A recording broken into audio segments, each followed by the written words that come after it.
Good evening, everyone. Welcome to tonight's 2017 NWSL Championship post-game press conference. At this time, I'd like to introduce our first speakers. First, we have North Carolina Courage head coach Paul Riley and North Carolina Courage midfielder McCall Zerboni. Coach, if we could first begin with your overall thoughts on the match and your team's performance.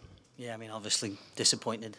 I thought we played a brilliant game, to be honest with you, overall. Obviously, the two early substitutions changed the formation a little bit. We had to tweak it a little bit, but I give the players an awful lot of credit. They hung in there and the battle, and we outplayed them. You know, I mean, I don't know what the possession was, but I don't know much. The stats haven't been given anything yet, but I thought we were the better team for a good 75, 80 minutes of it. And, you know, it was a set piece that did us in the end, but the effort was outstanding, the press was outstanding, the work rate. Sullivan, Sammy and McCall were absolutely unbelievable in the midfield. So I thought it was just a really gutsy performance, and, you know, don't always get your just rewards. I think we're a little bit unlucky in the end, but we move on, and there's no finish line for the group, so we just keep going. Thank you, Coach. And McCall, if we could also get your overall thoughts on the match. Yeah, I thought we performed really well. We came out with a game plan from our coaching staff, and we executed it, and I thought we controlled the game. I thought we were the better team on the day, but sometimes that experience in that class finds the back of the net, and that's what playoff ball is all about. You know, sometimes you put together a great game, but it just doesn't happen for you on the day. And, you know, props to Portland. I thought they put a good show out there, and we just weren't able to execute. Thank you, McCall. At this time, we'll go ahead and open it for questions. If you could please raise your hand. We'll go to our first question in the back. Jonathan Tannenwald from the Philadelphia Inquirer. Paul, how hard was it to get a rhythm going in that first half when their players were clattering into yours all over the place? Well, I'm glad you said that, not me. I mean, yeah, they were physical, overstretched from physical. It might have been more than physical. I mean, I think they had more tackles than passes in the first half. So they got into us, and that looked like it was their game plan, and unfortunately it did knock us out of our rhythm. But, you know, the referee got a grip second half and settled the game down, but probably should have done a little bit earlier. But, you know, to be honest with you, I give the players a lot of credit. While that was going on and some of the challenges that were going in were a bit ridiculous, to say the least, they hung in there. There was no silly stuff from us, and, you know, there wasn't any late stuff from us. I thought we equipped ourselves really well and just hung around. And, you know, I'm surprised the way Portland played in the first half, to be honest with you. It's not that type of team. They've got some great players, and I'd rather see the players play than kick people. But they chose the latter in the first half. At least the second half game started, and it's more like a 45-minute game, I think, than it was a 90-minute game. Okay, we'll take our next question. Two questions. First for Paul, which of the two first-half injuries disrupted what you guys wanted to do the most? Well, I mean, we played with three right-backs. Two of them have never played right-back in their entire lives. So that was difficult, you know. Obviously, Hammy went in for Taylor when Taylor came out. And, you know, Taylor last week was unbelievable in the semi-final. So obviously she was a key part of the game plan going in.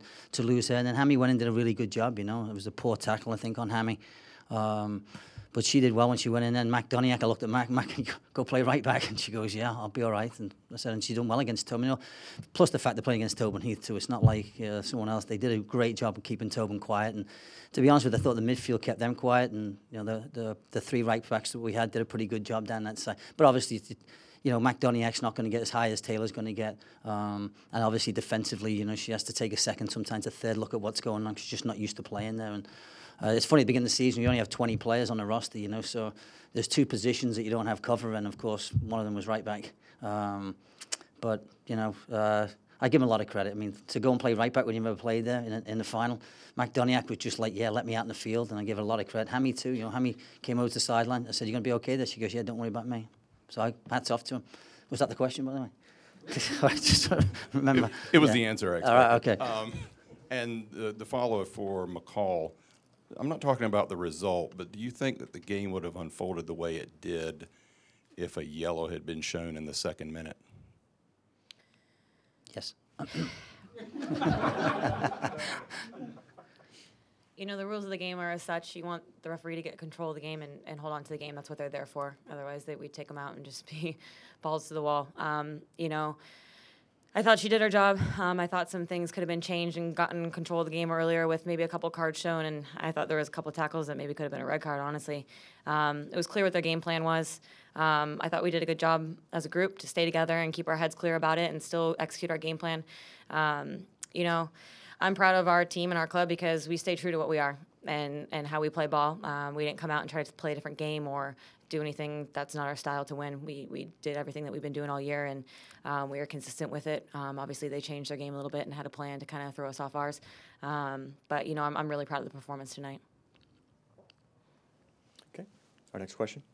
All right, this is for both of you. Kind of speak to the attacking strength of your team tonight.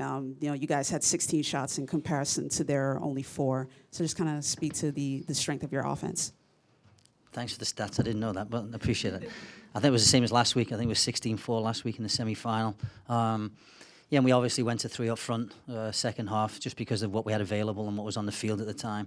And the midfield, you know, obviously matched up pretty well. And then, you know, you got Jess Mack in there. Obviously, she's physical and fast. We've got Lynn, who's physical and fast, and we've got Hatchie, who's physical and fast. But to be perfectly honest with you, we didn't. I don't think we stuck a lot of long balls, and we still tried to play through the midfield as best we can, get the fullbacks as high as we could, and then try and get behind them. And you know, to get that many shots, I don't know what it was second half, but we did a pretty good job of getting balls into the box, and we just didn't turn them around enough. It was tough. They were sitting deep. They were dropping deep quickly. 5 in the back, and it was pretty difficult for us to break them down. But got to give them credit. You know, they had whatever their game plan was, and they got the result in the end. And you know, it's obviously great for Gavin and Merritt and Mike Collop and those guys. They've done a fantastic job with the club, and to see them, you know, to see them in the playoffs is always great because you need them in the playoffs. I just wish it wasn't us that they beat. You know. I think we have one of the most dangerous front lines in the league. And, you know, obviously as a back line for them, they're going to be shaky about that. And I don't even mean that as far as finishing and being dangerous in the attack, but they also work their butts off to defend, and they made them very shaky, very nervous tonight. They weren't comfortable on the ball. We were able to pin them in a couple times, and I don't think they were able to string many passes together and build out of the back, and that's something that we wanted to do. And credit to our front line. You know, they're all-around players. They're not just attackers, but they also work defensively, and that really helped us today. Go ahead, Alicia, please. Alicia Delgado with the Orlando Sentinel. What did you think of Orlando as a venue for the championship? And do you have any opinion on having it at a neutral site, or wish you could have hosted it or gone to Portland? I think it's great. I think the facility's fantastic. I think every Orlando fan was on our site tonight, which was even better, you know. The Orlando support has been excellent. I thought it was a good atmosphere tonight, and obviously the 2 supporter groups from each place took a big plus for that one. But the field conditions were excellent considering all the games on it. We've enjoyed our time in Orlando, and I think a neutral site's fine. I mean, whatever the league decides to do, that's fine. Whether we played at home or whether we played on a neutral site, I think sometimes a neutral's nice, but you know, you obviously want to get a bigger crowd. But I think 8,000. You know, we're still building. We're still a young sport. The league's only 5 years old. We've got plenty of time to build it, and the quality of the game. Always an exciting game. Might have been a ton of quality in there, but if you're in Europe now watching the game, you'd say, you know what? That was a cup final, and it was a cup final. It was end-to-end. Well, I wouldn't say end-to-end, but a lot of physical play and you know, a lot of around the box and stuff, especially at their end of the field, and we caused them a lot of problems. But I would think the neutral fan probably enjoyed it. Certainly the fans in the stadium did. The Orlando fans, they were jumping for us and screaming for us, and that's pretty impressive, I must admit. But we've enjoyed it, and it's a great facility. Go ahead, you want to say more? Yeah, I think, you know, we haven't had the home team make the final yet. That's something I'm looking forward to. I think it'd be a really fun atmosphere when those hometown fans can fill it for their team in the championship. You know, I think it'll happen at some point as we kind of change who's hosting. And, you know, now we're getting better and better facilities and better places to host these championship games. So it'll be a good time when the home field gets to host it. Paul, you mentioned some surprise of how Portland came out with the physicality. Is that a bit of the reality of this format, that, you know, you go through this long season and you have a style and you guys stick to it, but you're looking to win a 90-minute battle or a 45-minute battle rather than, you know, go through an entire season? Is that just kind of what, do the playoffs dictate that to a bit? I mean, it kind of caught us by surprise, I guess. I mean, we expected they would come out and play. I mean, you got that many internationals on the team, you think you come out and play. So I was a little bit surprised by the way they came out in the first half, to be honest with you. I thought they'd come and, you know, we talked about chasing them like they've never been chased, and we talked about putting the press on them. And I said, you know, if they're going to beat us, let them beat us getting around the press and playing out. And they're good enough to do that, but they didn't fancy doing it tonight. They went a lot of long balls, came out the back line. They got into us physically, and yeah, I guess we didn't expect it, but I thought that, you know, the battle would be in the midfield, and I thought with our extra player in there, we did a pretty good job. But I thought that's where the battle would take place, and you know, I didn't expect it to be a real battle, like a real battle.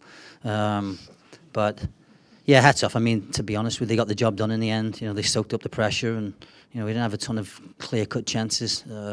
Backline Sonnet, I thought, was very good in the back. Emily Menges equipped herself well again tonight. Kat Reynolds just did her job. She's had a great season as a role player, and and our backline equipped themselves well too. I mean, we did a lot of good things. I mean, when you change the backline a couple of times in one half, it's not easy for the backline. But Abby Dalkamper did a good job of settling in the right back, whoever it was, and keeping us going. Well, you obviously got great protection in front, which certainly helped. And Sullivan was brilliant tonight in front of these two. And like I said before, I think Donald Trump could play in front of these two. Actually, I did say Dan Laletta, but.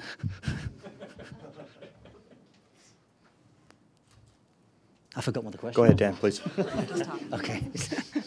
Paul, you said yesterday that even if you guys lost, it would be okay because of the season that you've had and the way the group has approached things. I'm wondering now that you have, do you still feel that way? And also, McCall, if you have anything to add to that after Paul's done. Oh, I'll go first. Listen, I said we were happy to get in last year. I think this year we feel fulfilled. I feel like the team, I don't know if we could have played any better in the final. We didn't play great last year in the final, so it was a huge improvement this year. I thought we were really good today, and so I can't imagine playing better than losing the game. I mean, it's hard to even digest it, but it's going to hurt. There's no question. It always hurts when the other team's lifting the trophy. Sometimes you wish you just were poor on the day and you got beat 3-0. But I was so happy with the performance that I feel fulfilled. I have to be honest with you. I hope the players do, because they've been brilliant. And you see the improvement even tonight with a player that hasn't played too much coming in, like McDoniak. The last 10 weeks she hasn't played too much. She did a hell of a job at right back. And Sullivan, who wasn't starting for Houston, coming in and just playing out of his skin. When you look at these type players, Jess Max coming off a hamstring problem. Even the players coming in helping us out. Hatchie's 21 years old, the kid, and she was in the probably first massive game she's ever had. So when you look throughout the lineup, they equipped themselves really, really well tonight. Jay Hinkle was brilliant tonight, and then I hope she's back knocking on the door for the national team again, because that was a great performance from her, and we need a natural left back.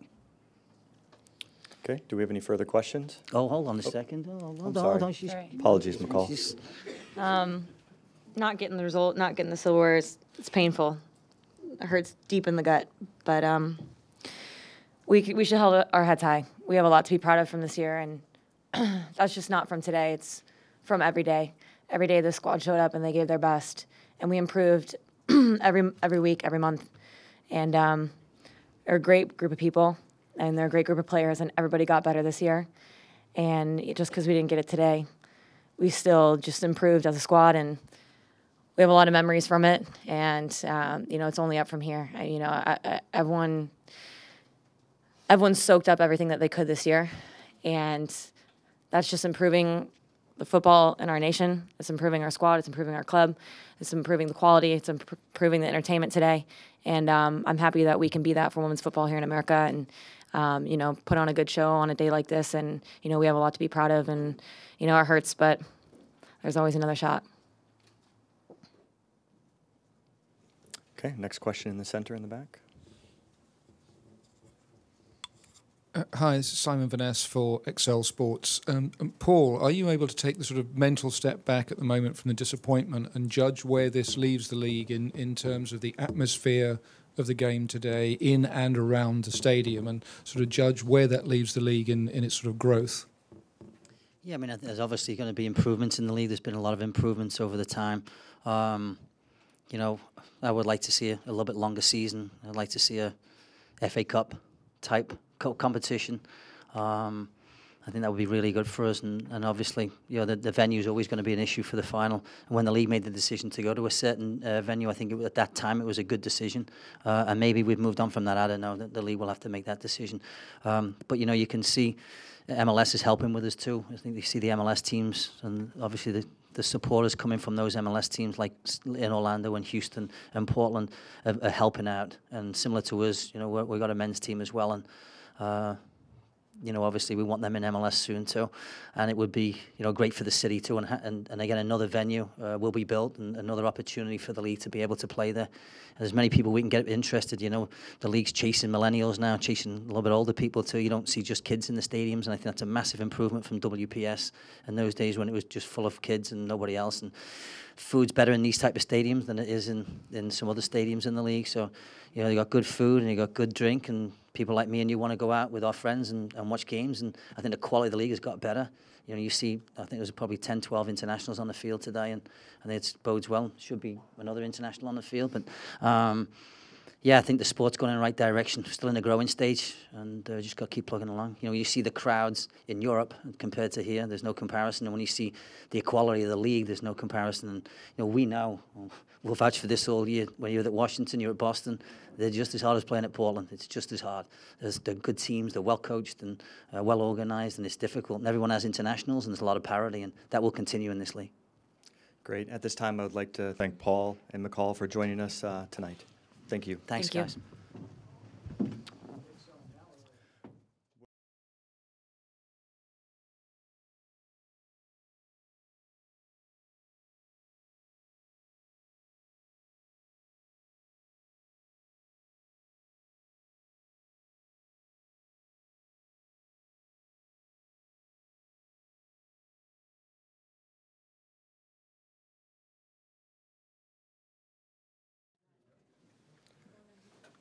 Do we have another chair? Do we just need a chair or no? Okay.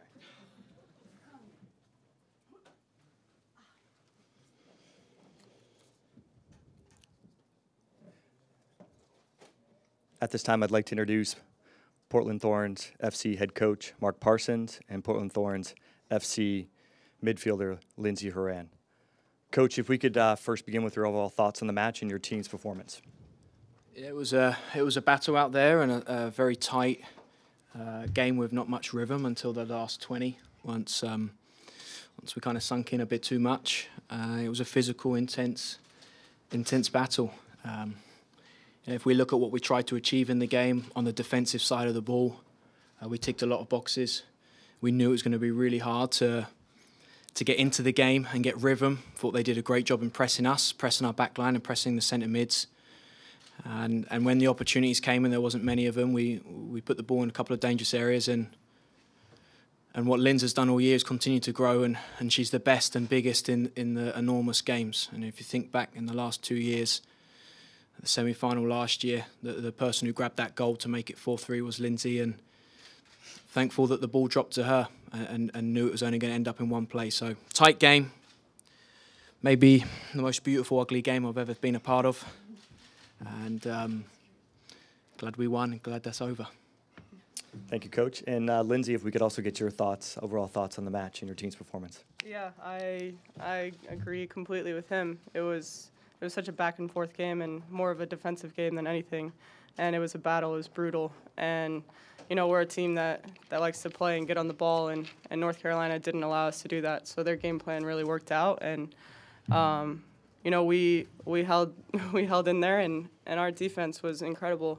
I credit our back line so much, and the work that we put into this game. Everyone was out there to win and give their 100%, and you know, we ended up getting a goal off a set piece, and Sonnet played a great ball in, and we came out with a win. And, you know, that was early on in the second half, and for us to hold on to that win through the whole second half with a team like Carolina coming at us, and we dealt with a lot. And you know, I'm proud of this team, and yeah, I'm glad that's over. Thank you, Lindsay. We'll go ahead and open it up for questions. We'll go into the front in the center. Caitlin? Mark, could you talk about the work that Menges and Sonnet and Reynolds did tonight? And Lindsay, could I also get your thoughts on that? Yeah, you got to have a look at the whole team and the work that everyone put in. I mean, set pieces was going to be huge today. I thought for both teams, defensively and offensively, and we had to deal with a lot. And a lot of people have to come in and get shape, and we really focus on second phase and wanting to not give them that bounce in our 18, and the whole team did that. Sonnet, Menges and Caf, at some point today, they made a massive challenge. And you know, we work really hard to make sure they don't have to make those challenges, that our shape is good, and there's just a couple of times they really broke us down and got in. We limited them to hardly any goal-scoring or opportunities, and the one that comes to mind is when McDonald got the better of Menges first, and Menges gets back and makes that challenge. And yeah, whoever's been in our back line has been tremendous. The great mentality to protect this goal, protect this team. And what AD France continues to do is astounding. And yeah, we're proud of being a great attacking team. We didn't get to show that as much today. We're proud to be a very good, hard-working defensive team, and that's won us a championship. Yeah, I would have to agree with that. And, you know, with those three, also Sykes and Kling and Dagny coming in for Sykes, did a wonderful job. You know, all five of them were insane, and the amount of work that they put in and keeping that win for us, and what he said with Menges, this last tackle, you know, that just kind of showed who this team is, and that we were not going to let another goal in, and you know, that game was not pretty whatsoever. But we came out and we kept battling, and our defending was incredible. The amount of balls that came into the box at the end there, we were not going to allow them to score, and you saw that from every single person on the field. So it was awesome, and credit to our back line, not even just this game, these last, you know, 3 or 4 games, they've been insane. And in the semifinal, incredible. Coming off a team like Orlando and then a team like Carolina, they're insane. You guys obviously had the disappointment last year of losing to this team in the semifinals all year. You guys focused on the next game, but this was obviously the goal. What does it mean now for you both to have accomplished that? Everything. I think, you know, I didn't get over that loss for a very long time, and you know, we've worked so hard this whole season to get this win, and our team's been through a lot, and it was not easy whatsoever. And you know, we had losses, we had, you know, games where we did not play the Portland style of play, and to come out and really become a team at the end here in these last few games was truly remarkable. And just how our team came together and played today and battled. I'm so proud of them and everyone on this team, and Mark, what he's done with this team. You know, you have a player like Tobin Heath that you didn't have all year, and for him to, you know, change our lineup and have to change everything. And I know, you know, there's judgment everywhere. He did such a great job with this team, and you know, everyone bought in, and that's saying a lot about the kind of people we are and the kind of players we are. So I'm very proud of this team. Mark, when you first came to Portland, the big player on the team, there were many, but Christine Sinclair. I'm wondering if you can go back and remember your first conversation with her, and how you got her to buy into what your vision was. Yeah, I don't think you have to get Sink to buy in. I mean, she's an ultimate professional, and I think she's ready to get on board with what this club is trying to do. And the first conversation is very clear. I remember the room I was sitting in, a house in Virginia, and I hadn't moved yet. I was calling all the players in the office that the aircon never got to, and I was sweating, nervously because of the heat, nervously because I was about to call Christine Sinclair. And straight away, it was just easy to talk to her, and I asked her, my question was, where does your passion and desire come from to play for this club and want to help this club? And she talked about UP, she talked about being a fan of the Timbers for many years, and that Portland is a home. And she loves the fans, the community, and the people that support this club day in, day out in the front office. And she calmly said it multiple times. She wants to do whatever she can to help the team succeed and give to these fans, give to the staff at this club, and give to the front office. And you look at, we dropped her in, we dropped Lindsay in. The impact that those two then suddenly have on our team was huge. And seeing Sinky and this group lift a trophy at the end of a challenging year means everything. And the painful thing last year was seeing Lindsay's face, Ali's face, Tobin's face, all of these players that gave everything, and seeing not just their faces but their families and these fans and the staff. And I think I'll put Sinky at the top of that pile, seeing her being emotional out there. means everything, because I know how much this means to her, how much this club and city means to her.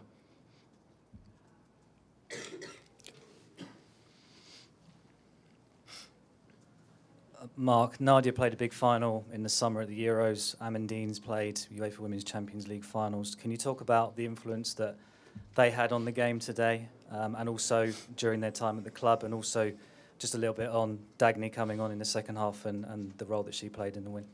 Yeah, Amandine lifted her T-shirt a little bit just before kickoff, and she had written "Thorns forever" across her abs. And she shows that in the way she plays. She's fallen in love with these players. She's fallen in love with this club, fans and city. And we're going to be massive Amandine fans for a very long time. And you look at Nadia, I remember that talking to her, bringing her to Portland. We went out to an Italian place and talking about her passion, her desire, her character, personality. She calls it the Nadia effect on people. I call it a contagious personality, a winning mentality to want to always give her best. And you see that she scored some massive goals for us in big moments. We knew that she was going to have to come on and see out this game for us and win us this game. And what she did last week with her first touch, the work that she did, selfless work she did tonight, I don't think you can give enough credit to players that accept different roles, different positions. Not many times I've played her in her position because of the players we have. And Dagny coming on, what she did that, she learnt some big lessons earlier on in the season playing at fullback, and she was relentless in improving and wanting to do it. And what she did against Orlando coming on, and again today, it's having players like Sykes and Dagny to do that role. Kling's been doing it for years, and Kling's has continued to grow this year and shown why she's one of the best fullbacks in not just the defensive work but the assist that she provides. Dagny and Sykes have been little prodigies. Kling's done a lot of work with those two to support them in this new role. Jonathan Tannenwald from the Philadelphia Inquirer toward the back. Mark, Samantha Mewis can do all manner of things attacking-wise from all over the field, close range, from distance. You guys kept her relatively quiet today. What did that take? And then for Lindsay to send off Amandine and Nadine Nadim today in that way, what did it mean to you? Yeah, I think it was, we talked earlier on this week. I walked past them at lunch and they made it clear that we wanted to make sure Mewis didn't have an impact in the game, and I said, don't forget Saboni. And we got to stop both of them, and they played with four for a large part of this season in there, whether it's the diamond or the box, and we knew there was going to be four of them, and Sinky, Mandy, and Lynn's going to have a lot of ground to cover. So it was important to shut them all down, and Amandine, Linz, and Sink, what they've done over here the last 2 months, individually, you couldn't handpick better centre mids in the world, and you put all three together. And I said it before the game in the changing room, I won't sit in a changing room with the players that we have tonight. It'll be the last time I sit in a changing room with that quality and with that type of character. And that's the biggest compliment I can pay to all of these. Their love for each other has grown, their bond has grown, and Portland is a tough place to play. It's a tough place to coach because of the pressure and the intense demand there is all the time.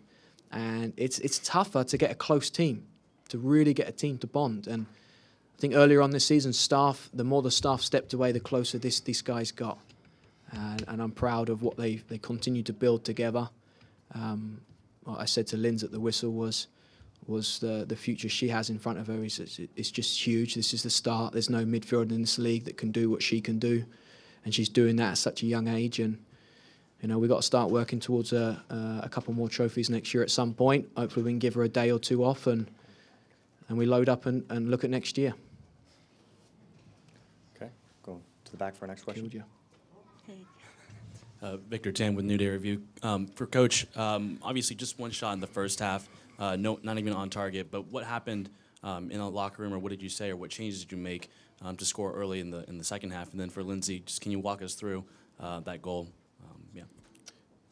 We did not get a lot of opportunities. They were pressing us the whole game. So the one opportunity we got, a set piece, we've gotten so great at them, and Sonnet plays plays a perfect ball in. I don't know who got a touch on it beforehand. I can't even remember the goal, but I do. Freaking enjoyed it. I was very happy. All credit to Sonnet. She played a great ball.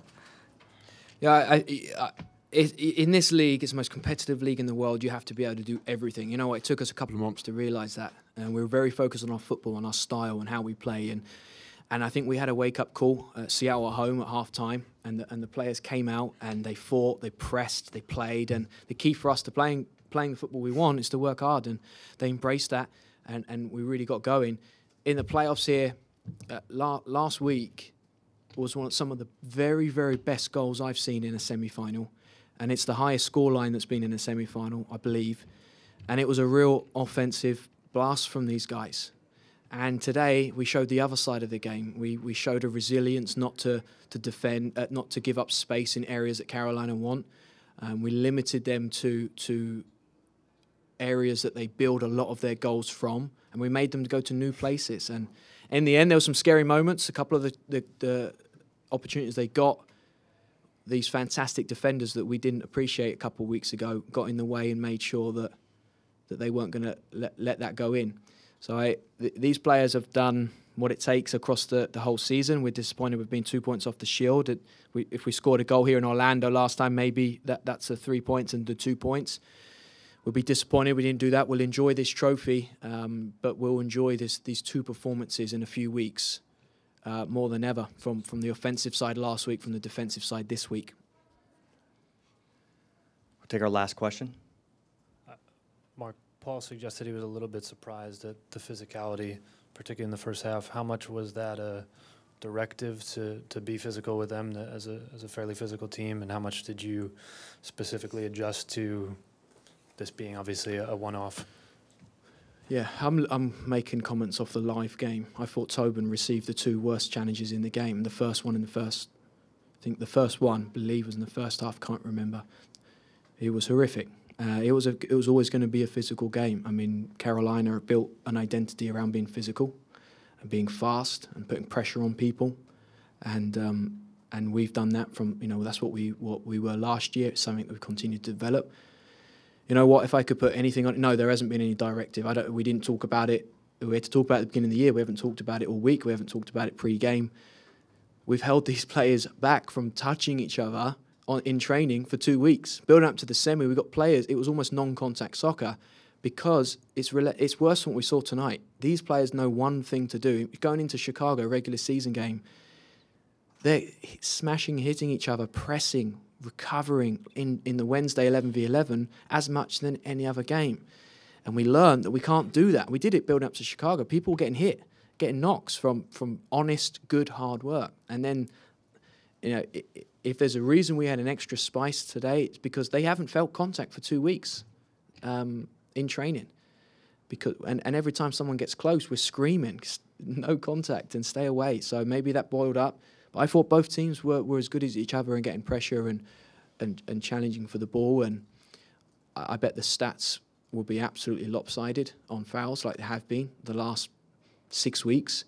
There's been game after game that I've seen that it feels like it's 50-50 on fouls or just on Thorns or just on the other, but we keep seeing this lopsided stat. So I don't get paid to figure that part out. I just thought the team had a lot of energy. They had spice from not being able to hit each other in training the last 2 weeks. And it's a final. It's a final again with the two highest energy teams in the league that love to get into it. Okay. At this time, Mark, Lindsay, thank you for your time. That concludes the 2017 Thanks for all your NWSL coverage, guys. Championship press conference. Thank you, everyone. The mix zone will now be open.